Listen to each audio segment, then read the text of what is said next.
हैं बादा मस्त बादा आशा में अहमदियत चलता है दौर मीना ओ जाम Ahmadiyyat.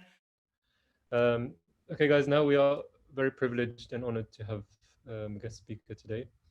I'm sure you guys will all benefit from him. We were supposed to have two others, as I mentioned before, but for some reason or other, we weren't able to have them. But last minute, Noor Hadi, the savior, he managed to step in. Just a brief introduction before I bring you in, Noor. You are someone, I think. Yeah, there you go. Can you hear Noor me? Hadi, yeah, we can hear you. Okay. Cool. Is the connection all right for my side? Because I'm in the jungles. You're in my ends in Islamabad. Yeah. Noor Hadi, before we get you in, just a brief introduction how we met. Well, we knew each other before you even went to Jamia, before I went to Jamia, in fact. But our relationship really strengthened. I feel when we meet each other in Jamia.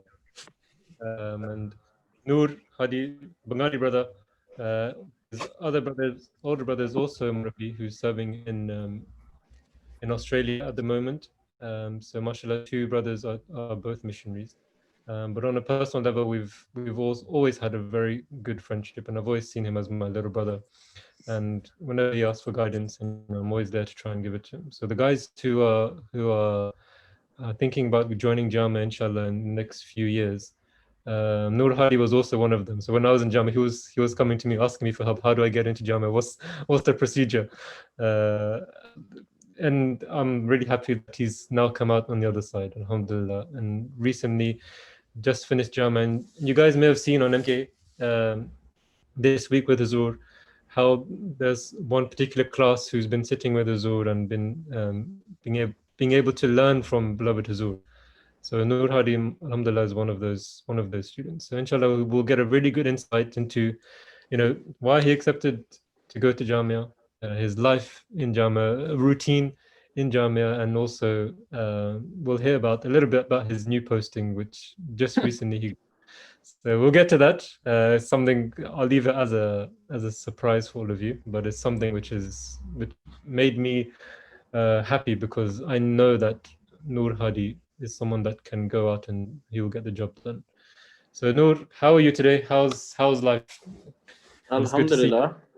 Alhamdulillah. Jazakallah for having me on. It's quite an honor that you actually chose me out of all of the other Murabbis and all the other class fellows that I have as well. So I was very, very humbled by the fact that you actually called me. Just let you guys know, you called me like 40 minutes ago, telling me to fill in for the other two that couldn't make it. So if I'm a bit unprepared, then do forgive me. But alhamdulillah, I'm very well. Don't worry, all of us are unprepared when they come. It's just I pick on them. Noor, tell us a little bit about yourself. I know I've given my side, but your journey up before you decided to go Jamia. What was your background like? Where were you born? Where was your education? And do you know anyone on the call here today? I think I know Amar Sab very well. We do a lot of salam dua here and there. There's a guy called Tron. I'm assuming his name's Subur in real life. I don't know why he's got himself called Tron here. But yeah, Subur's a really, really good friend of mine, and he's seen me since probably longer than you have. So definitely. But yeah, it would be nice if a lot of people had their cameras on as well, so it would be more engaging and interactive. But if they can't, it's fine. But Subur, I'm sure you can put your camera on as well, because say salam and after Mirza Sawi, I can see him, but I don't think we've ever met before. Assalamu alaikum. Yeah, okay, so I don't know, a brief introduction about myself. I don't know, I'm just like every other Khadim, just like you guys, who was born in London, UK. And I'm actually just like Humayo, non-Pakistani. My parents are actually Bangladeshi, and they're Bengali, if you want to call it. So me growing up, I actually was always around the whole Jamaat atmosphere and stuff. So I wouldn't say there's much that I can tell you about myself as a person or as an individual. I'm just like every other Khadim. So I think it's best to just skip past this question and we can talk about Jamia and stuff like that. Yeah. Definitely. Going to Jamia, of course, you just just get into Jamia. You need to. Yeah. It's a matter of the heart. You've got to really want to become a Murabbi. So why did you? I never actually asked you actually. Why did you want to ever become a Murabbi? Interestingly enough, that's a question. I think it's quite oftenly asked to all Jamia students and Murabbis, and I think it's something that every Murabbi or Jamia student, if anyone's here is actually considering joining as well, I think you should start thinking about it from now as well, because you're going to be asked it in the future.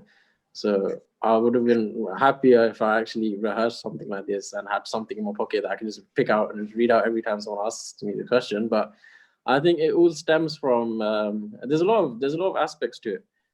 You can call it, there are aspects when it comes to schooling, or just if you're not relating it to Jamaat or anything, if you take that aspect, then I think the reason that I joined Jamia from that aspect would be because, you know, when I went to school, my friend circle were very multicultural and very, you know, some were like Christian, some were, I had a Hindu friend, I had a few non-Muslim friends, and, you know, we always used to have like different discussions about Ahmadiyya and Islam and everything. And at the time, you know, me growing up as a teenager in Southwest London, I never really had any answers about Ahmadiyya per se. I could just generally tell you that, yeah, we believe in Islam and that these are the fundamentals of Islam, but the nitty-gritty stuff that people need to know, or Ahmadiyyas need to know, I didn't have that knowledge.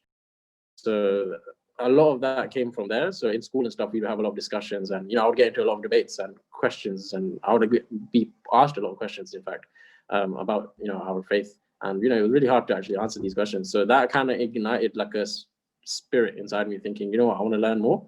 And I remember I would come after school and stuff, and those questions I would actually search up on YouTube, and I would find a lot of Khalifa Rabi videos. Yeah, and Khalifa Rabi really inspired me in that sense. And Khalifa Rabi's personality, the way he answered questions, and the way he just went about with his business as a Khalifa, or even before Khilafat, actually. Our beloved Huzur, our President Huzur, was actually telling us that Huzur, before his Khilafat, was into his whole question answer sessions, and he would actually sit with a lot of people and, you know, have question answer sessions. And whenever people would go to Rabwa, Khalifa, the third Khalif, would actually say, go to Mia Tahir, or i.e. the Khalifa Rabi, go to his question answer sessions and listen to it. So he had that strong magnetic personality where he would, you know, be able to engage the audience and talk to them and answer their questions. And interestingly enough, he also went to Jamia, and he was also a Murabbi. So that also kind of inspired me, because I really wanted to be like how he was. And then obviously that came about, and I would always watch his videos and stuff like that, and I would try to mimic him and go back to schools and stuff like that. There came a point where actually the thought was in my mind that, you know, maybe Jamia, and I actually raised it to one of my teachers. So, and that kind of solidified it for me at that time, because one of my teachers asked or presented a question to the class saying that, does anyone have an idea what they want to do when they become older? And I must have just shot my hand straight up, and I said, you know, I want to become an Murabbi, or I told her I want to become an imam for my community, right? And she just looked at me strange. She was like, isn't that a bit extreme or a bit absurd? And I was like, what? And everyone was a bit confused as well. And then I realized that, you know what, society now has a random, even if our peers are like, you know, the people that we are meant to look up to, even they have something ingrained in their head that Islam's something backward. And, you know, this kind of, and we know as Khadims or Khuddam that, you know, our religion's not like that. We go to the mosque, we have a laugh. Our faith kind of drives us through this difficult period as well. We can have a laugh and sit down together and stuff. And then at that time, in my teaching, I realized, basically showed that she thinks Islam's a bit backwards as well. I realized that, you know what, I want to try to change this somehow, even if I'm just like a little pebble in a big sea. I want to be able to change some mindsets or some stigmas or some things that people have in their minds about Islam. So that kind of led me to actually say, you know what, I want to learn my religion properly, and I want to show to people what Ahmadiyya truly is. And so bringing it back to, I think, the faith side aspect of it, I'm a Waqf Noor, so meaning that, you know, my parents did devote me that one day I will serve the Jamaat. So it was always in the back of my head that, okay, one day I'm going to have to, or I will serve the Jamaat, but what's the best way that I can serve the Jamaat? And I think, you know, I asked a lot of people, and you try to figure out which way kind of accommodates your personality or which way it suits you. So, you know, some people who are very, very smart or have a very high level of IQ, or they smash their maths and science exams, but they're a bit introvert, they might go into the field of medicine and stuff, and, you know, perfect for them. They can serve the Jamaat that way.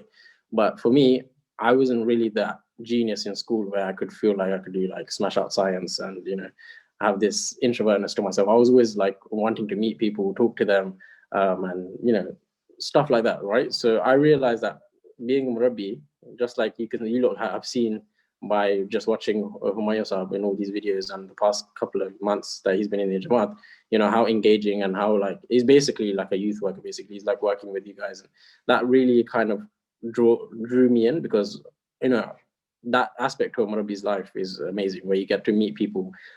You have those connections and personal, deep connections with people that you don't even call your family, right? So those things were really inspiring as well, right? So that's something that actually kind of drove me to becoming a, let's say, Jamia student, I'd say. I don't want to like go on too long, so yeah, I'm sure there's plenty of other questions. Yeah, you didn't prepare the answer. It sounded pretty good. No. No, mashallah. I totally echo that point about this is the most rewarding bit, guys. I tell you guys every single week, my favorite part of the week when I come on and I get to talk to all of you, because these are the rewarding things. And like Noor said, being a Murabbi is so many aspects to it, but it's about what accommodates you the most. You know, we have Noor in your own family. You have your oldest brother who works in MTA. Sabur as well. You know, mashallah, has done so much work in MTA. Everyone has their own way where they can help the Jamaat, and everyone has their own jobs. Inshallah, when you do work in the future, you need to look at how's my job going to benefit the Jamaat in some way. How am I going to use what I have, what Allah has given me, the faculties I have, to try and benefit the Jamaat in some way. And we need to take every opportunity that we can. So like myself, Noor as well, this is the path that you wanted to go down because you felt like this will be the most rewarding for you, and you'll be able to serve back in the best way through that capacity. So Jazakallah for that. So you gave a great answer. So how's that feeling of, you know, your past life, you know, shutting off and then going into something else, going to 7 years? You know, it's a long journey. Getting into that, how was that feeling? And yeah, it was actually it was really different because for me, it wasn't the typical wait till high school, year 11 finish, GCSE happen, and then you know that you're going Jamia. I hadn't made my mind up till let's say midway through my A levels actually. So before I actually went to Jamia, I did my GCSEs, and at that time I was still a bit unsure, and I just thought, let me go into A levels and think about it a bit more and see what I actually want to do and stuff like that. And it was in, let's say, midway through my A levels where, you know, life was, let's say, how you guys would say, you know, very laid back and casual. And, you know, I was enjoying being with my family at home and everything. And then randomly, I don't know, something just, everyone has this calling. I had this calling, and then a lot of Huzur's love and guidance as well. I think in those days, Huzur was also emphasizing a lot on the fact that if there are, actually, interesting enough, before that khutbah, so we had a family mulaqat with Huzur actually, and in that mulaqat, Huzur asked me what I wanted to do, and I couldn't really give like a clear answer. Nor could my parents. Even my parents were like, "Okay, this is our last child. We don't know what to do with him, right?" So even I was a bit confused. So Huzur at that time was like, "It's fine, just pray. Do your exams, come back to me some other time," or something like that, right? He never gave me a clear answer either. But I think it was that same week or that week after in Huzur's khutbah, he gave like a sermon, and near the end of the sermon, he emphasized that a lot of students or khuddam come to me in my mulaqats and they seem very confused.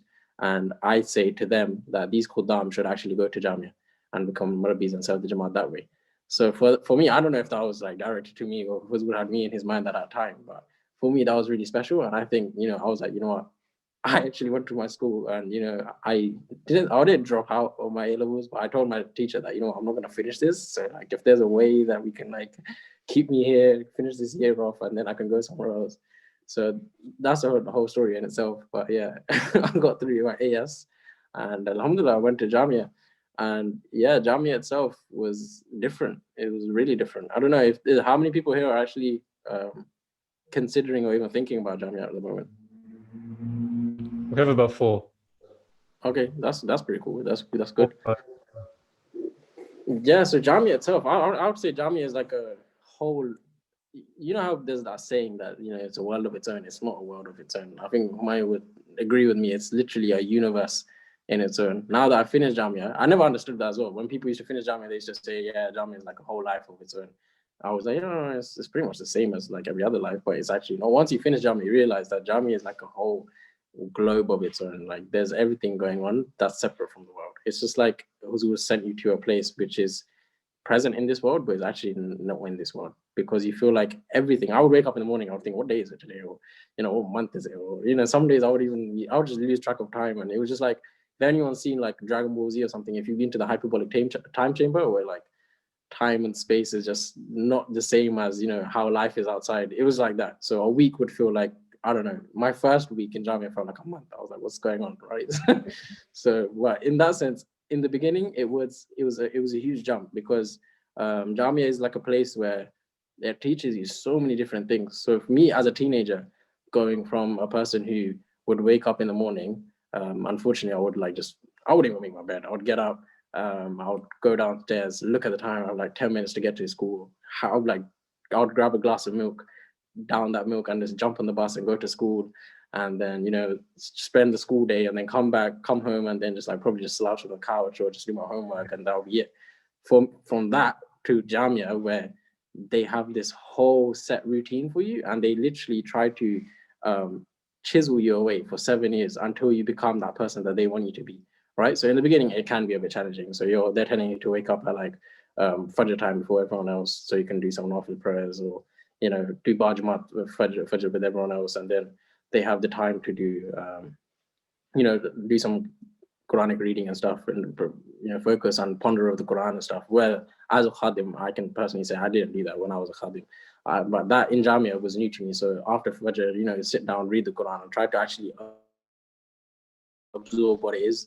And then right after that, you would think, okay, I could probably sleep till probably maybe 9, 10 a.m. That's not the case. Then you have breakfast that you need to have, because if you didn't, more times than anything, it wasn't because it would affect me as a person. I know it's my individual choice. I want to have breakfast or not. But Jamia was such a funny thing that my teachers would grill us if we didn't have breakfast. So I had to like build a habit of even having breakfast.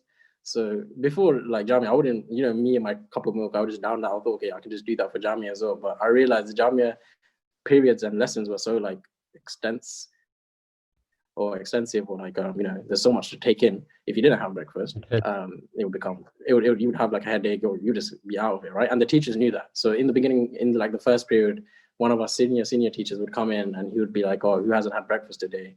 And if you put your hand up and you haven't, you would probably just get grilled on the spot there. But that, at the time, I didn't understand. I thought, wow, what's going on, man? Like outside, no one's asking me if I had breakfast or not. If I went to school, if I went to college, my teachers didn't care about that. But in Jamia, they made sure that, you know what, this is an important meal of the day. You need to build this into your lifestyle as well. So they even focus on breakfast. That's how crazy it is, right? So after a few months or 3 weeks, I started having breakfast, and, you know, my routine was slowly falling into place, where then after having breakfast, I would feel way more energized. Those lessons felt much more easier to get through and understand. And, you know, so then all of those lessons would happen from like 8 a.m. to 2 p.m. And then after 2 p.m., you'd think, okay, the day's over. You can probably just latch away, just watch stuff and stuff. But that's not the case either. Like, Huzur set let's say, a target for all Jamia students that they should do some form of sports or another for at least an hour or two, or workout at least, right? So having that in your mind, that also trains you throughout the day that, you know what, I need to have this during the day as well, that I need to work out, or, you know, I need to fit this into my schedule. But long story short, like even after that, then you have like a study period, and then so much going on during the day. So what I'm trying to explain is that Jamia is such a place that 7 years of that every single day, you don't even notice it yourself. But after those 7 years, you realize, oh wow, like you've actually shaped how to make a day in your life. You know, you're not just waking up in the morning and you know, not even making your bed, or you're not even just having breakfast, or you're confused or what to do next. Jamia kind of teaches you how to let's say cherish time. It teaches you how to, you know, enjoy every moment, because I don't know, Humayun will probably agree with me.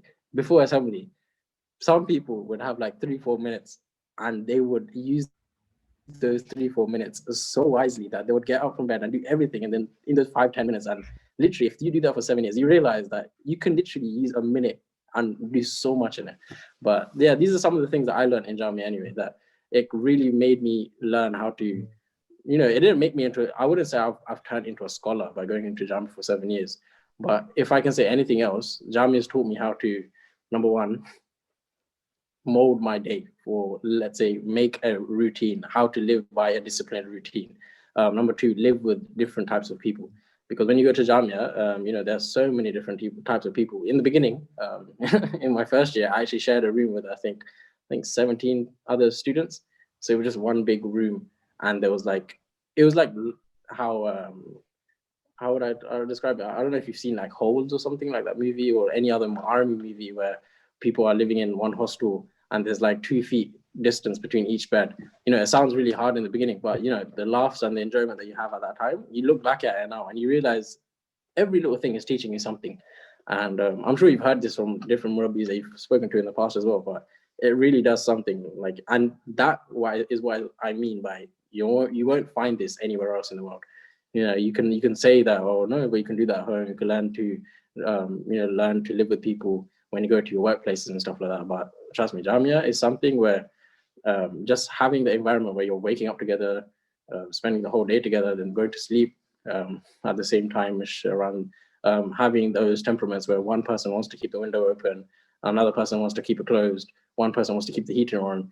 It really, like, if you're just like how I was before Jamia, like I was a bit short-tempered, you know, I wanted things my way. If I want to do something, I will do it. If I don't want, I don't. And, you know, it's all of that. But Jamia really teaches you that, you know what, step back. You need to understand that it's not all about you. There's this many people around you. And one core teaching of Islam is, and a way of finding happiness in life itself, is that forget about yourself and put others before you. So that really taught me that throughout the day, where if, for example, I want to do this, I need to think, okay, how is this going to affect someone else? And if it affects him, then I shouldn't do it, or something like that, right? Doing that for 7 years, after a while, you just become second nature, where you're not really thinking about yourself, you're more concerned about other people. And that's what a Murabbi basically is. And that's why a very interesting way of how Jamia puts into your mind that it's not indoctrinating you every day, saying that, oh, you must serve others, you must serve others. It literally subtly in behind the scenes does it in a way where you're not even realizing it yourself, but after 7 years, you're just like looking out for others, and you're trying to put yourself before or after others and everything, right? So yeah, that's like the Jamia routine and how what Jamia teaches you. I don't know, I'm like waffling away. So if there's anything else, do like No, you're unlocking some dark memories of mine, especially when you mentioned the 2-3 minutes before assembly.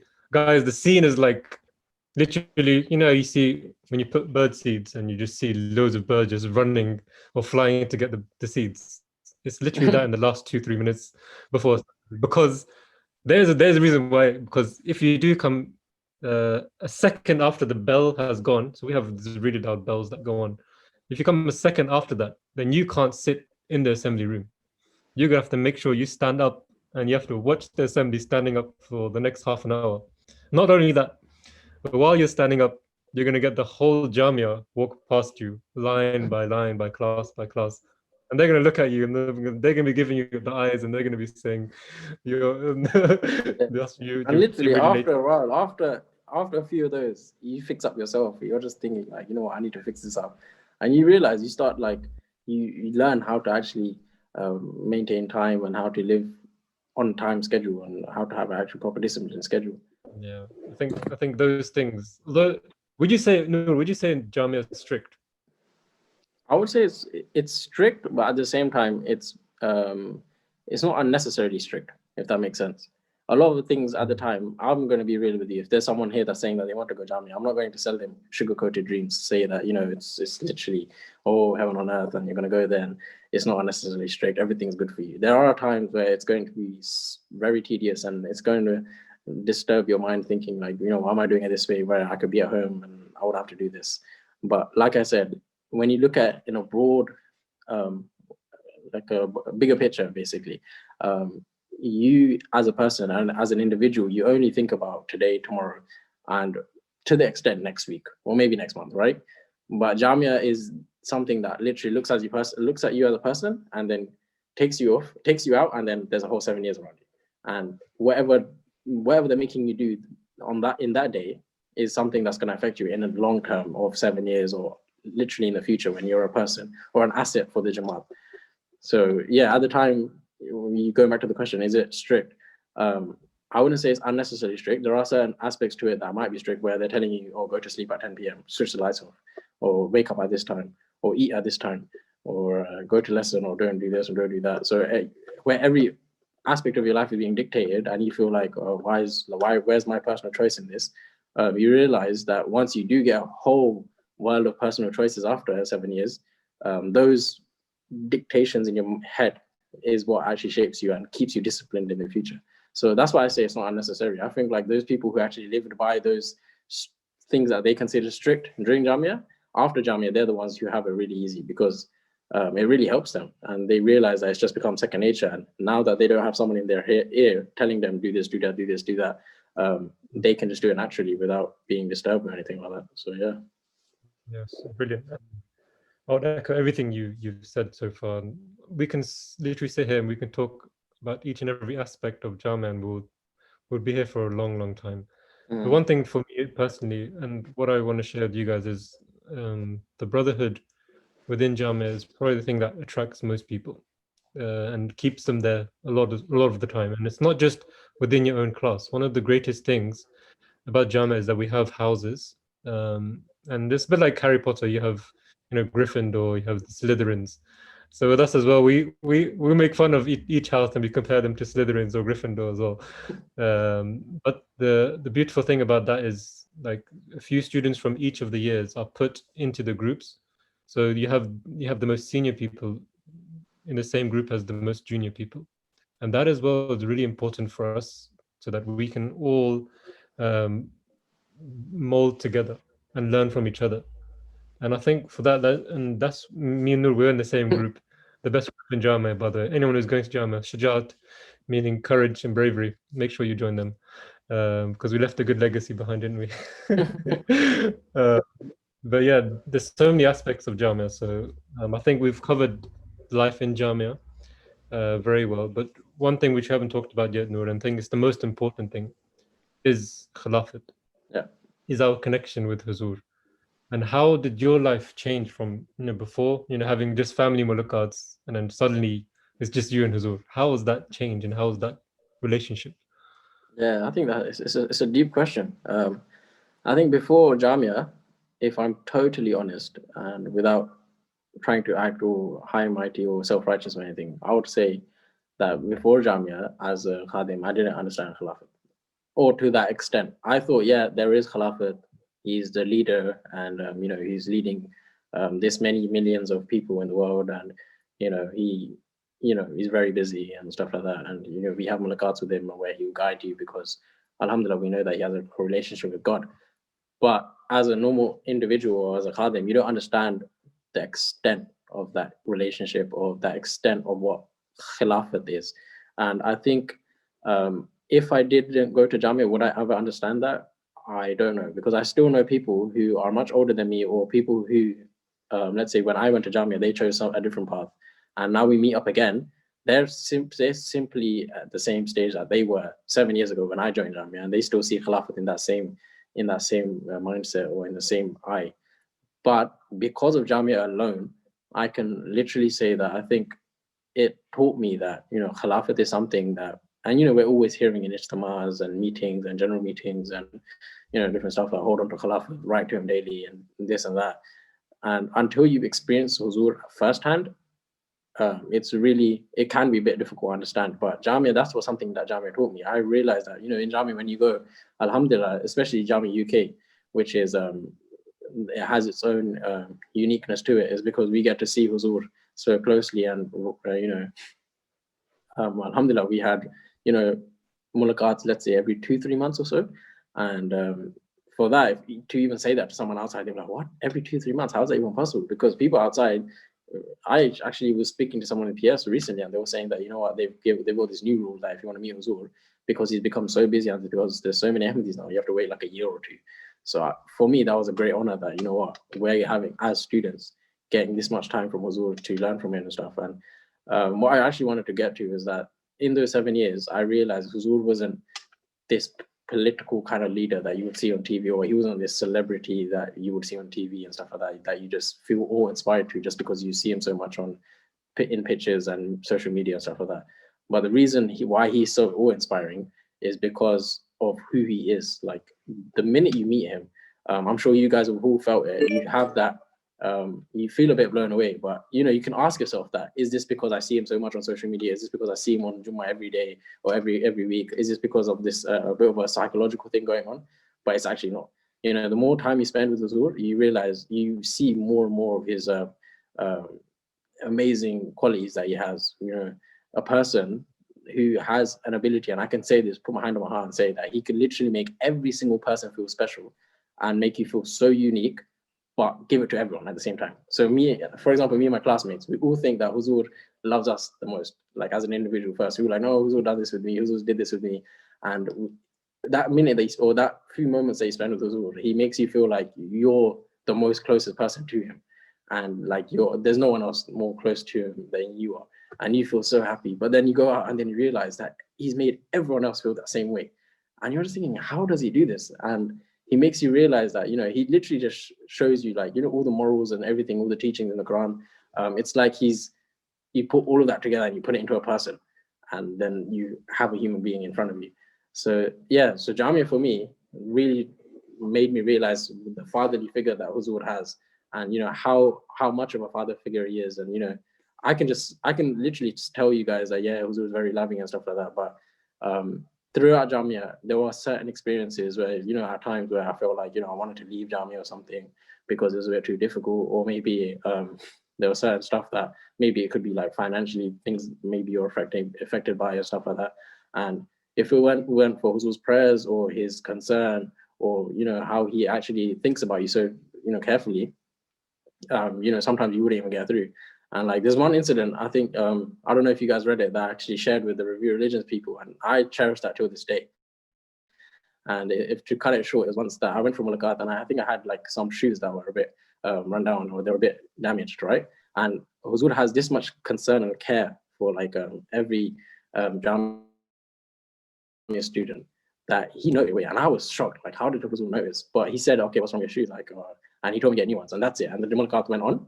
And that was literally a passing, fleeting moment right in the beginning of the Mulaqat for like 10 seconds.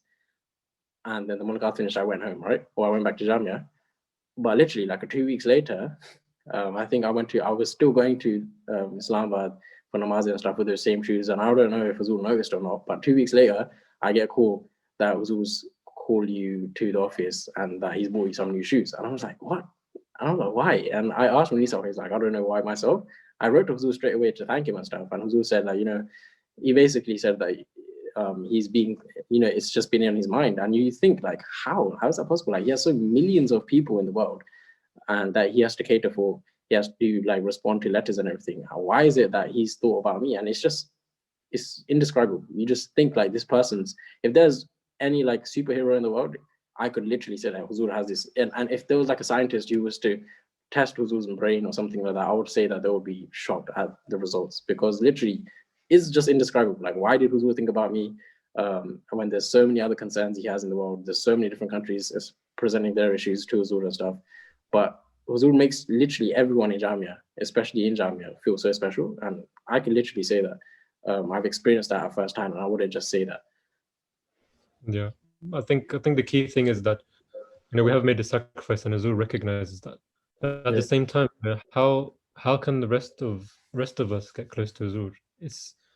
Huzur has opened his door to every single person, and the reason why he calls people from Mulaqat, calls the families, because he wants to get to know you personally.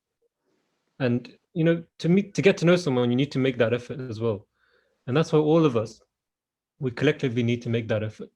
And it becomes a lot harder. I'll tell you after that, Noor, that it becomes harder after Jamia. It becomes harder because you need to make that effort. You realize that you and Jamia, you know, they're doing it for you. They say, your Mulaqat this day, this day, this day. But what do you do after that? How do you, when you've been separated from your loved one, what do? You're going to have to make an effort to try and make that connection, keep it with you. And that's why for everyone, it's really important, wherever you are, Zul keeps telling us, And people make this excuse that we think Huzur is too busy. He won't have time for my letters. Who am I? I'm just no one. But in fact, Huzur is one saying that every single person should write to me and continuously write to me and create that relationship with me. And then you'll see in your life how it will affect you. And there will be, everyone will have that moment in their life where they have been touched by the heart, by Huzur, and their hearts will be touched by him somehow. So going on from that, Noor, Jazakallah for a great talk so far, and it's been honestly, it's been refreshing for me. And I always love talking about Huzur because, you know, it's endless joy, and it always opens our hearts and gives us that warm feeling. But now you have come on the other side. You've finished Jamia, alhamdulillah. You've had great experiences with Huzur. And recently I know that you have been posted as well. So could you share with everyone where you've been posted? After having all this, you know, we've talked about you staying 7 years in Jamia, you having that relationship with Huzur, you being so comfortable within the UK, born, bred. You can't ask for more. We're talking about, you know, the distance between us and Huzur. So where have you been posted? And what was your first initial thoughts on it? Yeah, so I think Jamia, like, before I just say the place, I would actually like to say that I think Jamia, one of the another good features of why I learned in Jamia was that, not just Jamia as it is, but Khilafat and Jamia put together, what it kind of taught me was the presence or the existence of God.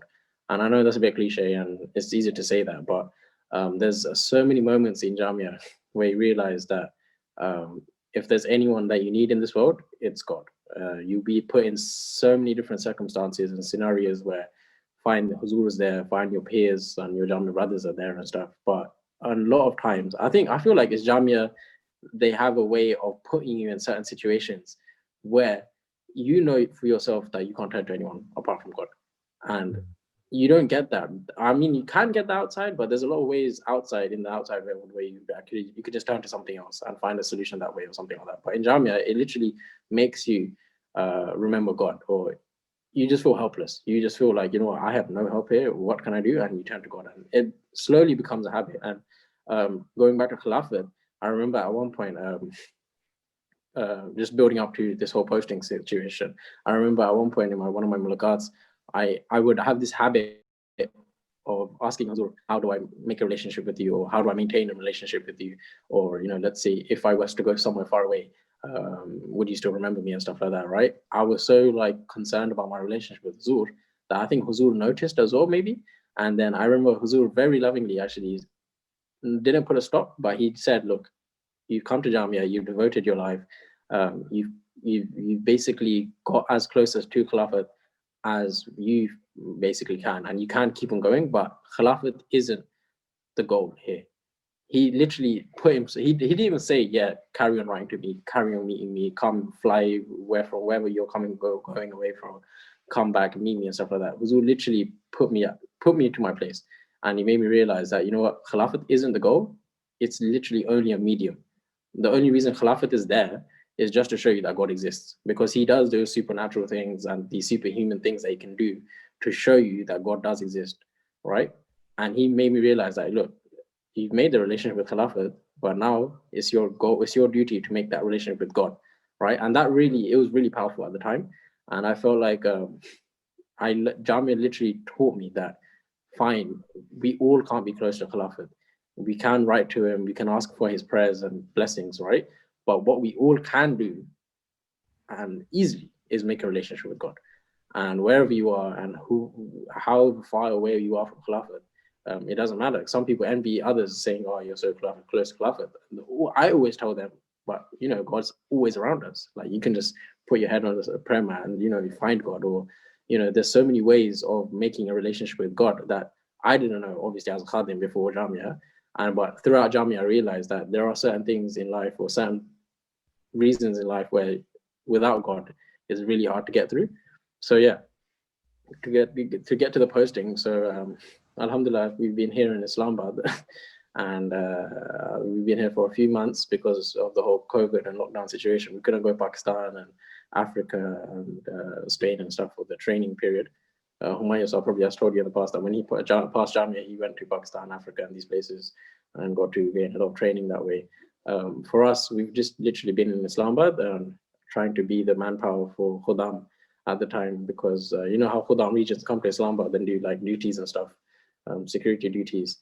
Because of the lockdown, obviously, the regions couldn't come. So Huzur said, just keep the graduating class that aren't able to go to these different countries, keep them here and make them do the duties. So we've been doing those duties. In the beginning, we thought, okay, fine, it's a big blessing. Slowly, it did get a bit tiring, but then you realize how close Huzur was keeping us. He was literally taking care of our meals. He's set literally a menu for us, our accommodation. So many times where he was come out himself from his residence and spoken to us, gone for walks and stuff like that. You know, I wouldn't have exchanged it for anything in the world. And then obviously we had those classes with Huzur, and then Huzur was teaching us himself and everything. But then randomly in this whole period of time, I randomly get a letter from Tabshir, and that kind of put again where I feel like where everything was just like monotone and everything's going as it is.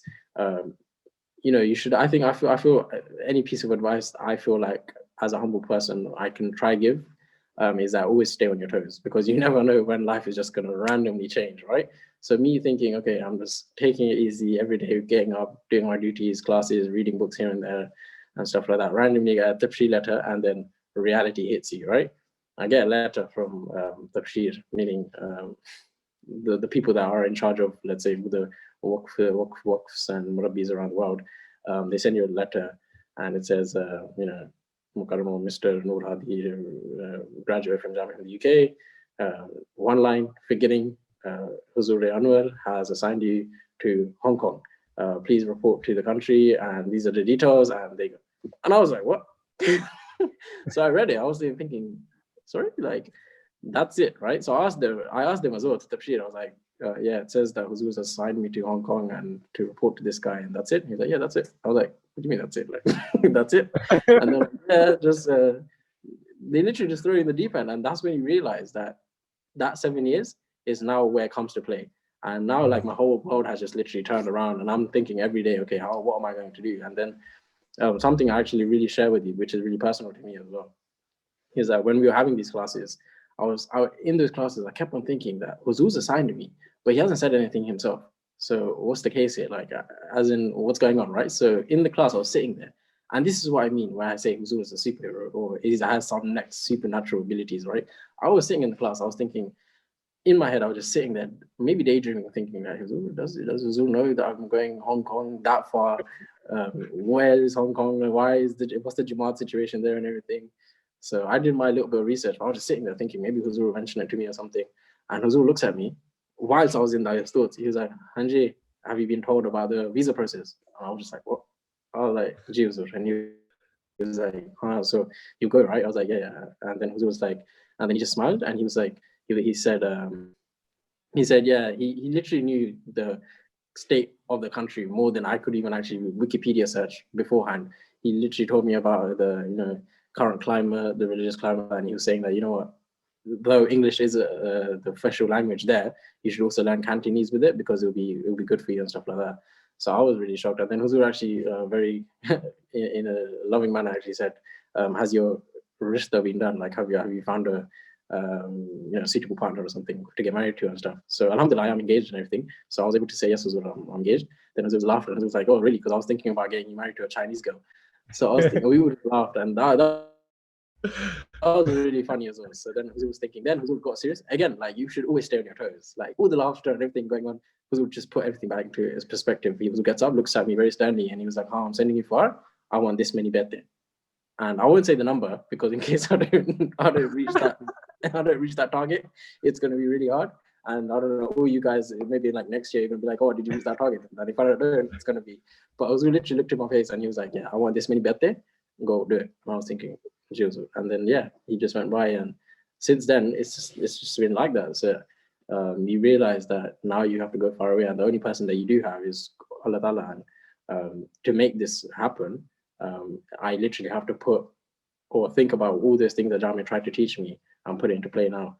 And trust me, it's a big target. And right now in Hong Kong, I think there's like 1 or 2 Ahmadi families. That's it. few asylum seekers, no Jamaat have really established.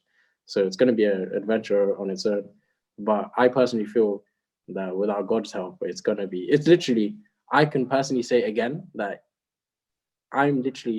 for me, it's a test as well now to see if God really exists, because I know for a fact this is an impossible situation, impossible mission to get this many or to even start something. And if you guys know about Hong Kong, it's like really atheistic. People do not care about religion there. Their religion is money and stuff like that. If I can go there and as a medium for, obviously Huzu can send whoever he wants, but if the Promise of Messiah's message can spread there and flourish there, trust me, then I will know that, you know what, this is God's Jamaat, and through God's help, anything can be done. So yeah, that's the surprise that Humayr tried to keep from you guys. But you surprised me even more. Huh? You surprised me even more by the way you said it. Yeah. Mashallah, sounds like a big number of bets that you have. But as you said, nothing can happen without the help of Allah. Yeah, and exactly. I think you realize that now more than ever before in your life, right? Yeah. Wow. And this is something which we can all relate to. Allah is always going to be with us, and we're going to have moments where we think about Him more than any other time. And Noor Hadi Sahab has just related how he's thinking about Allah even more now. And it's that we do get comfortable, don't we? We do get comfortable within our own lives. We have everything, mom's cooking food for us, and you have our beds. But suddenly things can change, and we need to always be ready. And Allah's always going to be there to help us. That's the key for all of us to remember. But we need to make that effort. Have we made that relationship with Him? So that when we do turn to Him, He's not just that person that we turn to and ask for help in that moment. He's that being that is always going to be there, and we need to develop that relationship. So then when things do hit the fan, we're going to have that backing that He's going to be there to help us in those moments as well. Noor Hadi Sahab, it's been a brilliant talk. Honestly, I've really, really enjoyed it. I'm sure everyone else on the call has enjoyed it. I do believe we have a few questions. And so, Hunan, do you want to ask your question, please? Assalamu alaikum, Sahab. Wa alaikum salam. Yeah, you can't put your video on, or are you on like a? You want me to put my video on? Sorry. Yeah, I'll put my video on. Yeah, I think it's easier to talk to someone when you can see when you're face to face and everything. Not to make you feel awkward or anything. Oh, there you go. So I just quick question. I want to ask how you prepared yourself for Jamia and what you done to get into Jamia, and just like one quick personal tip or advice you would give to someone who does want to join. Okay, so I'm not sure if that was my connection or was that over there, but if what I did gather is that you asked what can you prepare for before going to Jamia and any tips basically, yeah? I don't know, Humayr Sahab, did you get that question? I think I glitched a bit here. Okay, yeah, so, well, he's asked, how do you prepare for Jamia? What do you need to do to get into Jamia? What do you need, like, specifically? What do you need to learn? What do you need to prepare for? What should they expect at the entrance exam? And also any personal tips that you did that you can give. I think it's changed a bit now, but it's quite the same. I would recommend if you can try to learn Urdu, read and write as much as you can. Not that you can't survive without it, but because majority of the Jamaat's teachings and the books and everything, and you're going to be taught in Urdu as well. If you can, you would have like a head start from everyone else. If you were to, let's say, I wouldn't say become an expert scholar at Urdu right now, but if you can at least read and write to a level where you can like dictate and make notes in Urdu or something like that, that would really help. It would be really beneficial, and it would impress the people, or let's say the panelists or whoever takes the interview. If you can tell them that, I can read and write Urdu, that would be pretty impressive for them, because it'll be less of a headache for them that when you come in the first year, does this boy already know Urdu, how to read and write, or do we have to teach him from scratch? So I think there's 3 languages they really focus on in the beginning. English, Urdu, and Arabic. Arabic, of course, the only thing they will look at is if you can read and write or if you can recite the Quran, or how fluent you are reciting the Quran. So if you can get a bit comfortable with the Holy Quran itself, It's not a huge target. If you just read like a line or two a day, you can become more comfortable with the Quran and Arabic that way. If you want to, you can get adventurous and learn more Arabic. Humayun was teaching like basic Arabic, I'm sure, in your Jamaat. I saw some videos. Those are really beneficial. So if you can really brush up your Urdu, Arabic, and English, and tell them that, you know, I know these basic languages, and to an extent where I can read and write, even if I'm not like a very big scholar at these languages, but you know, I can become fluent, then that's something impressive for them. Another thing is that I think try to be confident in the because the Murabbi's job is to be a bit outgoing, or be a bit not outgoing in the sense where you come across arrogant, but where you come across as in they want to see that this is your decision, and this isn't a decision that's being made by your parents, or this is a decision that's you're being told by someone to do. They want to see that, is this decision being made by you? And I think if you forget about all the panelists, there's one person that's going to be sitting in front of you, and I feel like he can see right through you. And that's our principal sub, and Humayun sub will tell you as well. Principal sub will see, and he told me in the 7th year as well, he says that he knows when he looks at someone if this guy becomes a Murabbi or not. And I don't know why he shared that with me, and he would never share that with someone. But he says that he can see Murabbi in someone, and he can see someone that won't become a Murabbi, right? Or will find it a bit hard. So for you to become something like that in front of him, obviously, one, you have to pray a lot and ask Allah Ta'ala to shroud you in such a way that you come across as if you can be an asset for the Jamaat. And two, just try to be confident and try to show them that this is your personal decision. There's nothing else that you want to do in this world other than serve the Jamaat in this way. And if you can show them that passion that you have about serving the Jamaat as a Murabbi, I'm sure they'll probably take you. So, yeah. Jazakallah. Zak, I think it's a brilliant answer. I think we have more questions. Ahmed, do you want to ask your question? No problem. Well, Just a question that came into my mind earlier, even before you mentioned your posting, that did you ever have that fear that even before applying for Jamia, that when I decide to devote my life, I'm gonna have some sort of fear that if Hazur sends me outside of like the UK or whatnot, or very far away, then you know, you might have that fear of how am I gonna cope with it or anything. Yeah, it's natural to have that fear, especially when you're a young teenager of, let's say, 16 to 18 and you're going to Jamia. But I think, again, Jamia itself is like a mini playground to teach you how to leave home or go far away. Because Jamia, you're already leaving home. And I would say when I went to Jamia, it was that fear was there. And the initial fear was that I'm leaving home to go to Jamia now. So it was in a different country, but for me, it felt like I'm going to a different country because I wasn't going to be at home every day. So at that time, that was my first step. And I think that, again, Jamia is teaching you that, look at this, we're not keeping you at home because one day you're not going to be at home, or you might be sent somewhere far away. So if you look at it that way, yeah, that fear, slowly, I got used to it. Slowly, like I would call my parents, let's say, every day, then that turned into weekly, then that turned into monthly, and then it turned into like I don't even need to call them. They know that I'm doing okay, and I know they're doing okay. So like that fear that kind of just disappeared after a few years in Jamia, because you're so engaged in the Jamia work, and they're trying to teach you that you're independent from everything else now, and you could be sent anywhere. Yeah, you have that in the back of your mind.